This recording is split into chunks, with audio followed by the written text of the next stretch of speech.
Hello friends, CG exam तैयारी जीत की YouTube channel पर आप सभी का एक बार फिर से स्वागत है।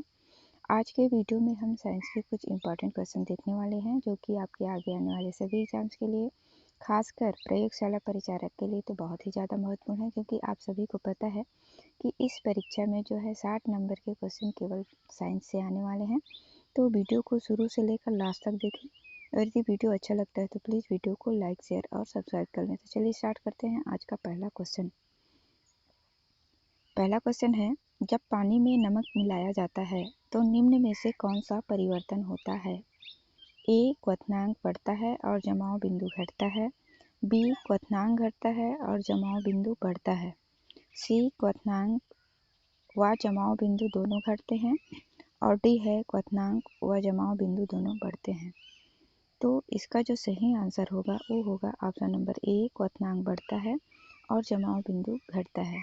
पानी में जो है जब नमक जैसे कोई अशुद्धि मिलाई जाती है तो पानी का क्वथनांक बढ़ जाता है और उसका जो जमाव बिंदु होता है, गलनांक, वो घटता है। ठीक है, तो इसका सही आंसर ऑप्शन नंबर ए।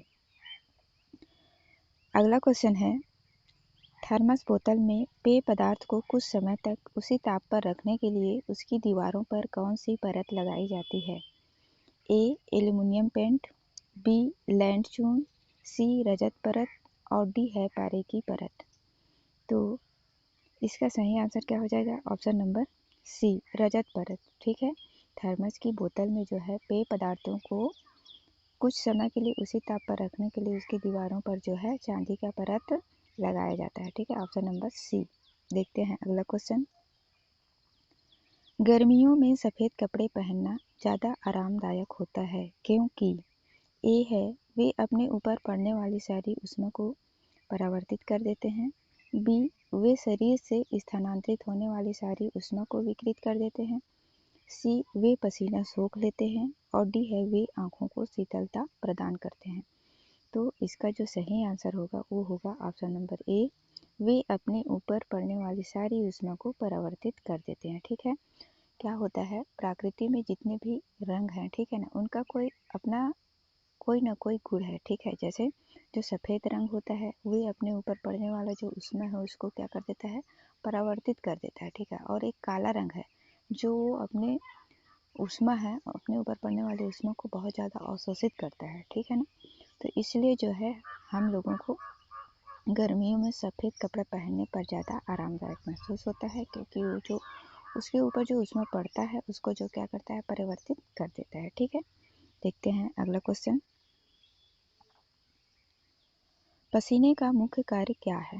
ए, शरीर में जल की मात्रा संतुलित रखना। बी, शरीर से विषैले पदार्थ को निकालना। सी, त्वचा के छिद्र से गंदगी दूर करना। और डी है शरीर का ताप नियंत्रित रखना। तो पसीने का मुख्य कार्य क्या होता है? शरीर के ताप को नियंत्रित रखना। ठीक है, ऑप्शन नंबर डी इसका सही आंसर होगा। एक वयस्क मनुष्य में ऐसा माना जाता है कि एक वयस्क मनुष्य में जो है 1 से 2 लीटर प्रति घंटा पसीना निकलता है। ठीक है, और पसीने का मुख्य कार्य क्या होता है? शरीर का ताप नियंत्रित रखना। ठीक, ऑप्शन नंबर डी। देखते हैं अगला क्वेश्चन। गर्म मौसम में पंखा चलने से आराम महसूस होता है क्योंकि ए, पंखा ठंडी हवा देता है। बी, हमारा पसीना तेजी से वाष्पीकृत होता है। सी, हमारे शरीर से अधिक ऊष्मा विकृत होती है। और डी है हवा की संवाहकता बढ़ जाती है। तो इसका सही आंसर क्या हो जाएगा? ऑप्शन नंबर बी, हमारा पसीना जो है तेजी से वाष्पीकृत होता है। गर्मी के मौसम में जब पंखा जो है चलता है तो पसीना तेजी से वाष्पीकृत होता है, जिससे जो है हमारे शरीर में ठंडा उत्पन्न होता है। ठीक है, और इसी कारण जो है हम लोगों को आराम महसूस होता है। देखते हैं अगला क्वेश्चन। मिट्टी के घड़े में निम्न में से किस क्रिया के कारण जल ठंडा रहता है? ए, वाष्पीकरण, बी, द्रवण, सी, ऊर्ध्वपातन और डी है इनमें से कोई नहीं। तो मिट्टी के घड़े में पानी क्यों ठंडा रहता है? इसका जो कारण होता है वो वाष्पीकरण होता है। ठीक है, होता क्या है, जो मिट्टी का घड़ा होता है, ठीक है, उसके साइड में छोटे छोटे बहुत सारे छेद होते हैं, जिससे क्या होता है पानी जो है हमेशा रिसते रहता है, ठीक है। और पानी रिसते रहता है, इसकी वजह से जो है उसका जो सतह होगा वो गीला होगा, और जब गीला होता है तो पानी का जो है वाष्पोत्सर्जन होते रहता है, और जहाँ वाष्पोत्सर्जन होते रहता है वो उस जगह का जो तापमान होता है वो घट जाता है, ठीक है। इसलिए जो है मिट्टी के घड़े में पानी जो है ठंडा रहता है। इसका जो मेन कारण होता है वो है वाष्पोत्सर्जन, वाष्पीकरण, ठीक। तो इसका सही आंसर ऑप्शन नंबर ए।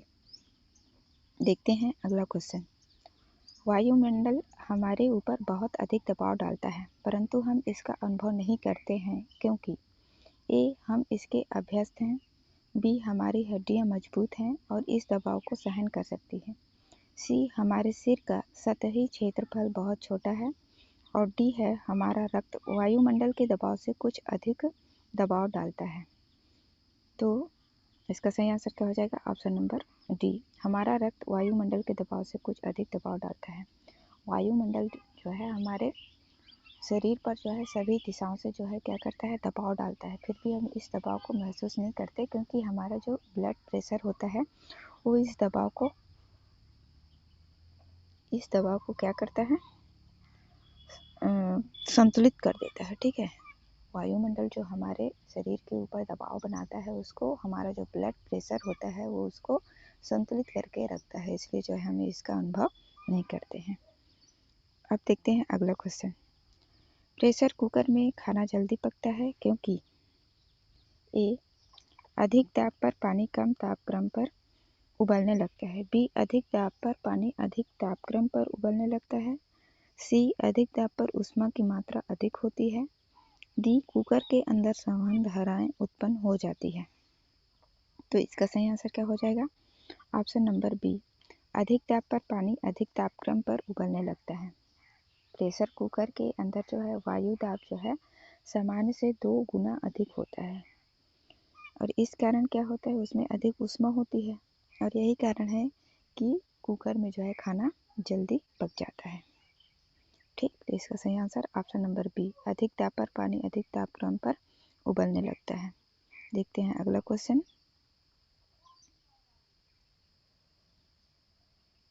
नीचे एक कथन दिया गया है जिसके बाद उसका कारण दिया गया है। ए कथन, प्रेशर कुकर में एबोनाइट का हत्था हैंडल लगा होता है। आर कारण है एबोनाइट मजबूत होता है। निम्नलिखित में से कौन सा सही उत्तर है, उसमें से आप लोगों को बताना है। ए है, ए और आर दोनों सही हैं तथा आर ए की सही व्याख्या है। बी, ए और आर दोनों सही हैं किंतु आर ए की सही व्याख्या नहीं है। सी, ए सही है किंतु आर गलत है, और डी है ए गलत है किंतु आर सही है। तो इसका जो सही आंसर होगा वो होगा बी, ऑप्शन नंबर बी, ए और आर दोनों सही हैं किंतु आर ए की सही व्याख्या नहीं है, ठीक। क्यों नहीं है? क्योंकि हम सभी जानते हैं कि जो खाना पकाने के बर्तन होते हैं, जैसे तवा हो गया, कुकर हो गया, इसमें जो है एबोनाइट या फिर लकड़ी का हत्था लगा होता है, ठीक है। तो जो ये लकड़ी या एबोनाइट होता है वो मजबूत तो होता ही है, साथ में जो है लकड़ी और जो ये एबोनाइट होता है वो ऊष्मा का कुछ अलग होता है, ठीक है। इस कारण जो है इसका प्रयोग प्रेशर कुकर में हैंडल बनाने में किया जाता है, ठीक। तो इसका सही आंसर क्या हो जाएगा? ऑप्शन नंबर बी, ए और आर दोनों सही हैं किंतु आर ए की सही व्याख्या नहीं है। देखते हैं अगला क्वेश्चन।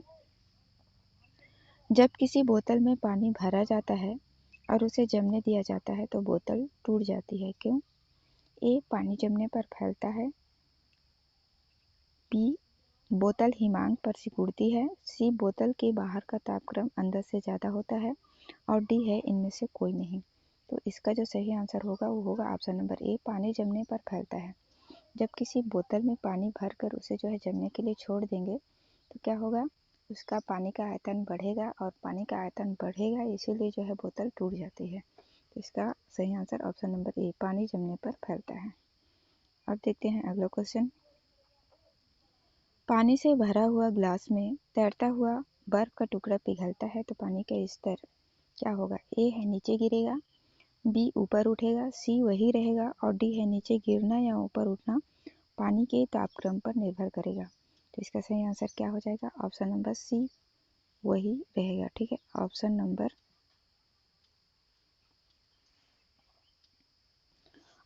सी वही रहेगा। ठीक है, पानी से भरा हुआ गिलास में यदि बर्फ का टुकड़ा पिघलता है तो पानी का स्तर वही रहेगा, क्योंकि पानी का आयतन जो होगा वो वही रहेगा।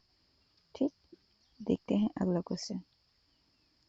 गोताखोरों द्वारा गहरे समुद्र में सांस लेने के लिए ऑक्सीजन के साथ किस गैस को मिश्रित किया जाता है? ए हीलियम, बी नाइट्रोजन, सी जिनोम और डी है अमोनिया। तो इसका सही आंसर क्या हो जाएगा? Option number A helium gas का।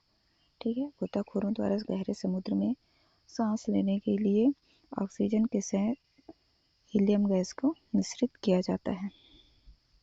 देखते हैं अगला क्वेश्चन। जल में आसानी से घुलनशील गैस कौन सी है? ए कार्बन, बी नाइट्रोजन, सी अमोनिया और डी है आयोडीन।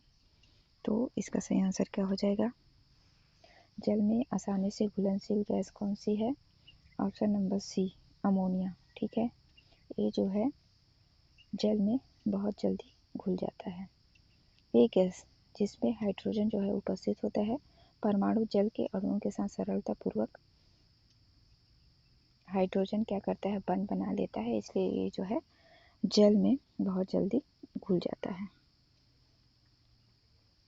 देखते हैं अगला क्वेश्चन। निम्नलिखित में से कौन सा हास्य गैस लाफिंग गैस के रूप में प्रयुक्त होता है? A nitrogen oxide, B nitrogen tri oxide, C nitrogen tetra oxide और डी है नाइट्रस ऑक्साइड। तो हास्य गैस के रूप में कौन सा गैस प्रयुक्त होता है? Option number D nitrous oxide. इसको जो है N2O के साथ जो है डिनोट किया जाता है। ठीक है, इसे सूंघने पर क्या हंसी आती है? ठीक है, इसका उपयोग जो है शल्य क्रिया में जो है निषेचक के रूप में भी प्रयोग किया जाता है। ठीक, देखते हैं अगला क्वेश्चन। निम्नलिखित में से किस एक को स्ट्रेंजर गैस भी कहते हैं? A argon, B neon, C xenon और डी है नाइट्रस ऑक्साइड। तो इसका सही answer option number C xenon. Xenon को क्या स्ट्रेंजर गैस कहते हैं। ठीक है, ऑप्शन नंबर सी। अब देखते हैं अगला क्वेश्चन। वायुयान के टायरों में निम्न में से किस गैस का प्रयोग किया जाता है? A hydrogen, B nitrogen, C helium और डी है नियॉन। तो इसका सही आंसर क्या हो जाएगा? Option number B nitrogen gas. Nitrogen gas का जो दबाव जो है वो कम होता है। ठीक है, इसलिए जो है इसका प्रयोग जो है जहाज के टायरों में प्रयोग किया जाता है। क्या होता है, जब जहाज जो है लैंडिंग करता है उस समय जो है टायरों का जो फटने की संभावना है वो बहुत ज़्यादा होती है। ठीक है, और ये जो नाइट्रोजन गैस होता है इसका दबाव जो है बहुत कम होता है, इसलिए जो है इसका प्रयोग जहाज के टायरों में किया जाता है, जिससे उसका जो फटने की संभावना है वो कम हो जाती है। ठीक, देखते हैं अगला क्वेश्चन। कीट भक्षी पौधे जिस मृदा में उगते हैं उसमें कमी रहती है? ए मैग्नीशियम की, बी कैल्शियम की, सी नाइट्रोजन की और डी है जल की। तो कीट भक्षी जिस मृदा में उगते हैं उसमें किस चीज़ की कमी रहती है? नाइट्रोजन की। ठीक है, ऑप्शन नंबर सी। देखते हैं अगला क्वेश्चन। सामान्यतः गुब्बारे में कौन सी गैस भरी जाती है? A hydrogen, B oxygen, C carbon dioxide और डी है हीलियम। तो सामान्यतः गुब्बारे में जो है हीलियम गैस भरी जाती है, क्योंकि हीलियम गैस जो है सबसे अधिक अक्रिय और अज्वलनशील होती है, इसका इसलिए जो है इसका प्रयोग गुब्बारे में किया जाता है। Option number D. देखते हैं अगला गैस। अश्रु गैस कौन सी है? A ammonia, B chlorine, C hydrogen carbide और डी है हाइड्रोजन सल्फाइड। तो अश्रु गैस कौन सी है? Option number B chlorine. ठीक है, क्या होता है, कभी कभी भीड़ को तितर बितर करने के लिए जो है अश्रु गैस का प्रयोग किया जाता है। अश्रु गैस का प्रयोग करने से जो है आंखों में जलन होने लगती है। ठीक है, इसका सही answer option number B chlorine. देखते हैं अगला क्वेश्चन। निम्नलिखित में से कौन सामान्य ताप पर ठोस अवस्था में रहता है? A chlorine, B bromine, C iodine और डी है फ्लोरीन। तो इसका सही आंसर क्या हो जाएगा? Option number C iodine. ठीक है, आयोडीन जो है सामान्य ताप पर ठोस अवस्था में रहता है। देखते हैं अगला क्वेश्चन। सामान्य ताप पर निम्नलिखित में से कौन सा तत्व द्रव के रूप में पाया जाता है? A hydrogen, B oxygen, C bromine और डी आयोडीन। तो इसका सही आंसर क्या हो जाएगा? Option number B bromine. Bromine जो है द्रव के रूप में पाया जाता है। ठीक, ऑप्शन नंबर सी। देखते हैं अगला क्वेश्चन। जीनोम चित्रण, जीनोम मैपिंग का संबंध है? ए रक्त वर्गीकरण, सी जीन्स का चित्रण, सी स्नायु केंद्रों का चित्रण और डी है मस्तिष्क का चित्रण। तो जीनोम मैपिंग का जो संबंध है वो किससे होगा? जीन्स का चित्रण से। ठीक है, ऑप्शन नंबर बी। देखते हैं अगला क्वेश्चन। जीवों में आनुवांशिक लक्षण संतान में ले जाए जाते हैं? ए राइबोसोम द्वारा, बी क्रोमोसोम द्वारा, सी प्लाज्मा द्वारा और डी है लाइसोसोम द्वारा।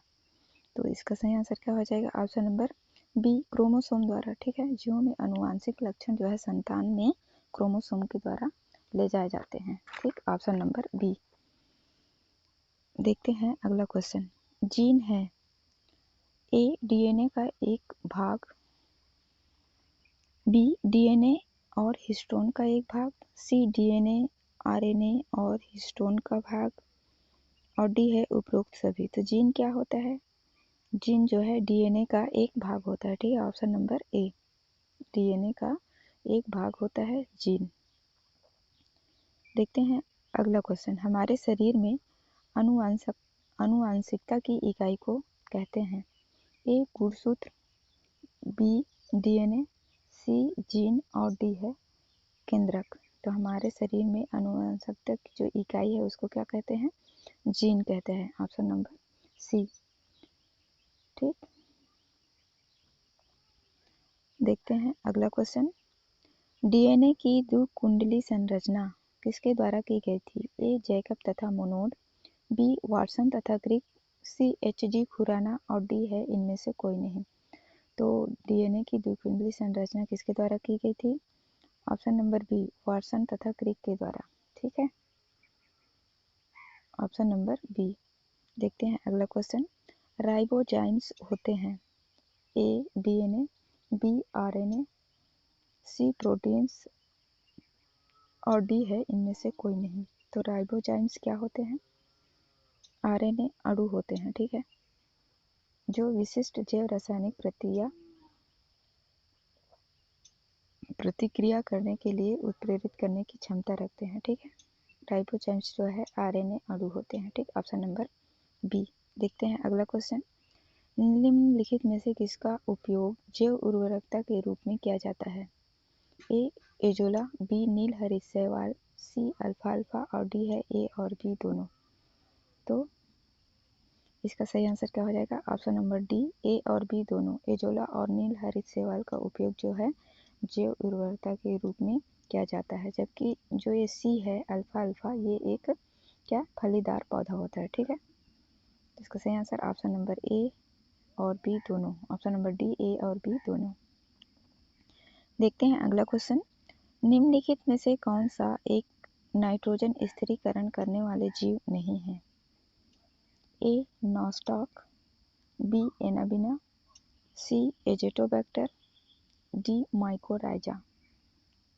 तो इसका सही आंसर क्या हो जाएगा? Option number D mycorrhiza. ठीक है, ये जो है पादपों की जड़ों और कवकों के बीच जो है सहजीवी संबंध को प्रदर्शित करता है। ठीक है, बाकी जो ये A B C Nostoc, Anabaena, Azotobacter ये नाइट्रोजन स्थिरीकरण करने वाले जीव हैं। ठीक, माइकोराइजा उच्च वर्गीय पादपों की जड़ों एवं कवकों के मध्य जो है सहजीवी संबंध को प्रदर्शित करता है। ठीक, देखते हैं अगला क्वेश्चन। निम्नलिखित में से कौन एक जैव उर्वरक का स्रोत है? A yeast, B Chlorella, C Azolla और डी है मोल्ड। तो इसका सही आंसर क्या हो जाएगा? Option number C Azolla. ठीक है, एजोला जो है एक जैव उर्वरक का स्रोत है। ठीक है, जो कि नाइट्रोजन स्थिरीकरण का क्षमता रखता है। ठीक है, एजोला। देखते हैं अगला क्वेश्चन। निम्नलिखित में से कौन सुमेलित नहीं है? ए नील हरित शैवाल जैव उर्वरक। ठीक, ये सही है। क्रायोसोपा माहो नियंत्रण, ये भी सही है। बायो 902 सरसों का कायोक्लोन ये भी सही है। एजेटोबैक्टर जो कीटनाशी ये सही नहीं है। ठीक है, तो इसका सही आंसर क्या हो जाएगा? Option number D Azotobacter. Azotobacter क्या होता है? एक जीवाणु है जिसका प्रयोग जो है जैव उर्वरक के रूप में किया जाता है। ये भी जो है नाइट्रोजन स्थिरीकरण की क्षमता रखता है, जिसका उपयोग जो है पौधे अपनी वृद्धि एवं विकास के लिए करते हैं। तो इसका सही आंसर क्या हो जाएगा? Option number D Azotobacter. जैव कीटनाशी में जैव उर्वरक के रूप में प्रयोग होता है, इसलिए इसका आंसर ऑप्शन नंबर डी। ठीक, तो ये थे आज के 30 क्वेश्चन साइंस के। आशा करती हूँ वीडियो आप लोगों को अच्छा लगा होगा। वीडियो देखने के लिए आप सभी का बहुत बहुत धन्यवाद।